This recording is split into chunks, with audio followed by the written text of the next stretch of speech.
Well, I will cut it off of there, and then I'll show you what I want you to do. Slice those. Okay.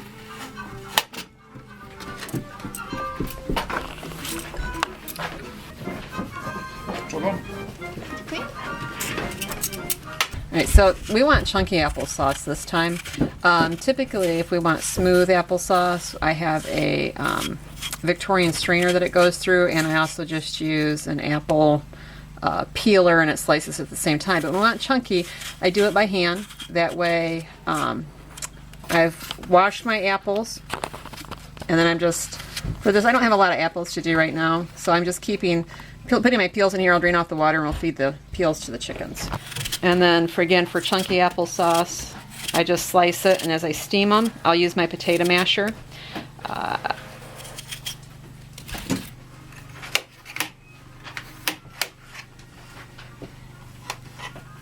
And I need to push down on a little. That's okay. So they made a bunch of applesauce and made some apple cider. Kombucha.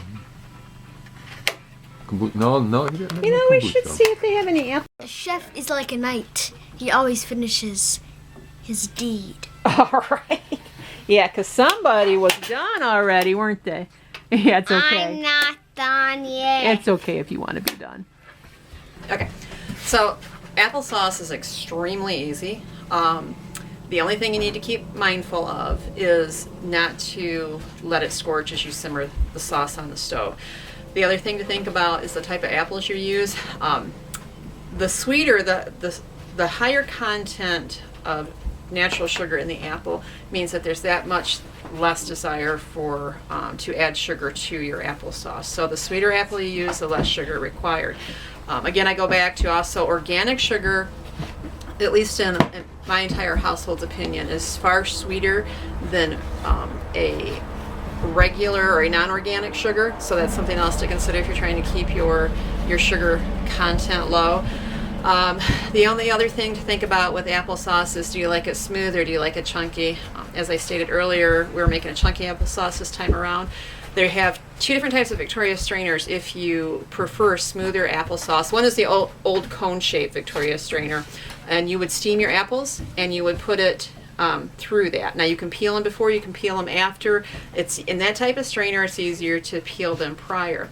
In the other type of Victorian strainer, I can't remember exactly if it's like I really don't remember if it's considered like a KitchenAid or what, but it has a cone and an auger, and you steam your apples prior. You don't have to seed them. All you gotta do is slice them up small enough to get them so they'll steam fairly quickly, and let that cool. And you put that through that auger, and that auger separates the seeds and the skin out one side, and it puts the sauce out the other, and it's an extremely smooth sauce.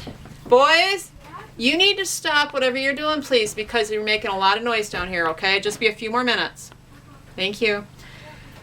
So it's just a taste thing. You can, with applesauce, you can add seasonings. You can add the cinnamon, a little bit of nutmeg. We can't do cinnamon here at all. Once in a while, nutmeg and ginger will find its way in, but typically we just like a plain applesauce. So when you steam them, if your these are soft apples, and you're going to require, because it's a soft apple, it's going to produce a lot more natural juice, so you're going to have a lot more liquid there anyways. And if you're trying to get a thick applesauce, whether it's chunky or smooth, thickness is determined by the amount of juice, natural juice or liquids that you have in your apples. And if it's too thin, you just cook it down. That's the beginning of apple butter. With apple butter, you cook it way down. And you can add the spices that I talked about earlier, and that creates a toast spread or a sandwich spread. But with just applesauce, you just determine the amount, how thin. You just need to determine how thick you want that sauce to be. So again, now you can go back down here. Being a softer apple, these will have a lot of natural juice in them, so I won't add that much liquid. I probably actually don't even need to add liquid if I just set it on a trivet, but I'm going to go ahead and put it right on the stove top. You can add water, or you can add a little bit of apple cider. That way, I wouldn't add enough water where it would hinder the flavor of the apple, but I have the cider on hand, so I'm going to go ahead and use that. Okay, bring it over here. I'm going to have my lid on it because that's going to help it steam quicker. Sometimes people don't think about it. Sometimes, you know, I forget that keep the lid on, things boil faster, right? Keep the lid on, it steams quicker. Just make sure, again, your biggest thing is you don't want your apples to scorch. I burnt my fair share of applesauce. It's gone through the whole process, and usually I'm using, like this big pan back here, I usually will do that, or I do them in turkey roasters because I can, it's longer and shallower. So I have, you know, when you're trying to cook it down, it gets that extra juice out quicker, but also I can put the top on, and then on mine I have little steamers that come out, little vents that help steam out. But it won't take you long. If your ovens or your stovetop is good and hot, it won't take long, especially on a soft apple, for those to get soft. So I'll probably give this, and I'll check it in a half hour. Then I'll start worrying. At first, don't have to worry too much about it scorching, but as it heats up, then I'll start checking it every 5 minutes and go from there. All right, so these haven't been going quite a half hour. My stovetop is really hot, so maybe about 20 minutes. And I did end up putting this pan on the trivet. Oh my goodness, within 5 minutes, because like I said, it was running hot and I could hear it just wanting to sizzle. But you can see, I might not even, these apples are so soft, I may not even have to take the potato masher to her when all is said and done. It just depends on, you know, the juice in the apple and how soft the apple is. My favorites are Golden Delicious. Those are not a very soft apple, and those are really super hard to get a good Golden Delicious unless you're growing them yourself. That's allowed to stay on the tree long enough through the fall. They want to pick them way too early, and there's not much flavor in them. My very, very favorite is Northern Spy apples.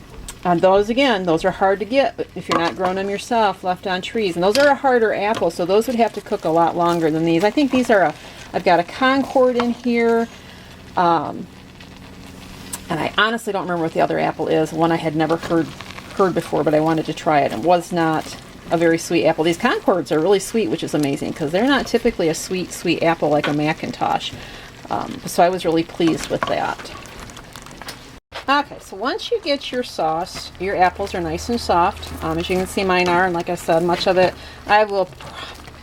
I might, if these bigger chunks don't dissolve a little bit, go ahead and use my potato masher, my hand potato, and when I say potato masher, I'm not talking about an electric, I'm talking about a hand one, because I really don't want this too smooth. But I want this a little bit thicker.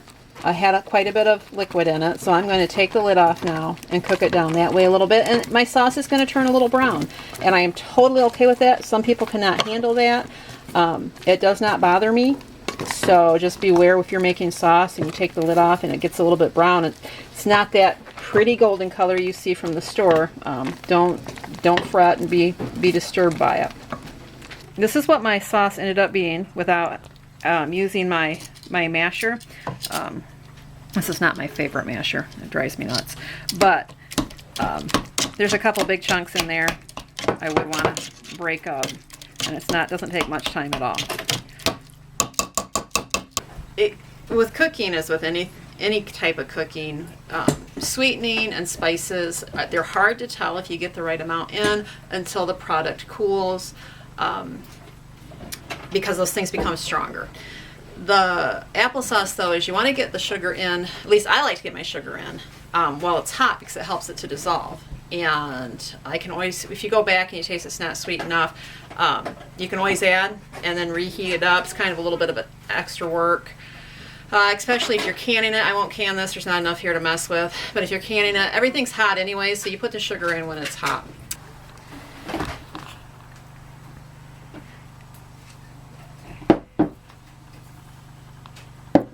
That's about a half a cup for this, and it might have been too much. It's hard to say at this moment. Perfect. So we'll let it cool, and then we will let the children dig in. applesauce. If you've never made it before, try it. It's super easy to can, just water bath. It's great to have throughout the winter, and it's so much better than store-bought applesauce. I mean, even, you know, especially organic. I don't know what it is about organic, but you cannot buy sweetened organic applesauce unless it's loaded with cinnamon. And it just drives my husband crazy because he does not like cinnamon. But this stuff is great to have on the shelf, and you taste like fall all year round.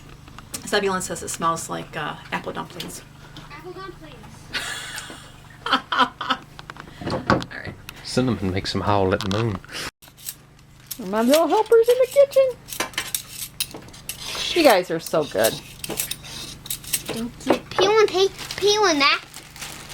What? Peeling tater. Peeling apples. I can't believe I'm going to get these done in less than an hour. One whole bag. What do many hands make? Light work. Light work. I didn't know it serious like from this bag too. So applesauce today and chicken stew. This is our scrap pan for our chickens. That makes sense, doesn't it? Chicken stew. Keep feeding them so you can have more chicken stew. Or is it a chicken horror story? Chicken scraps from the chicken stew?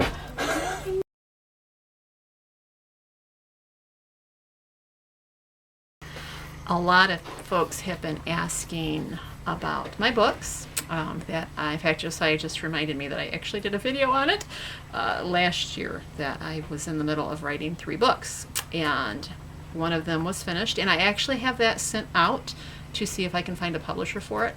The waiting is what is the longest part of it all. It can take up to 6 months in this particular genre to even hear from a publisher.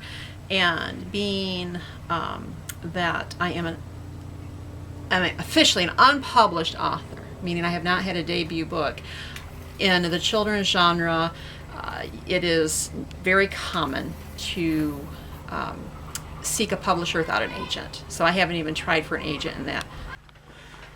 So that's where I am at with that. I have too many.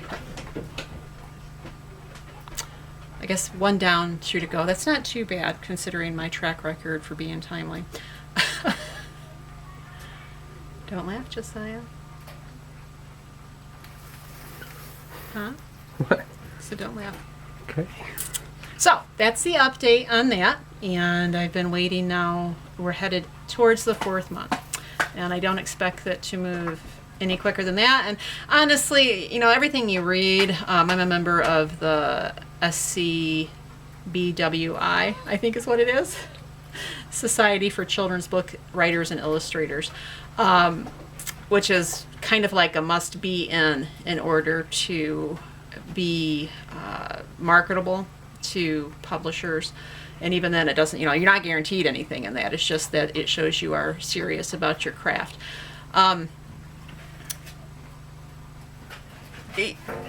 It seems unlikely to be published by the first publishers you reach out to. But you know what?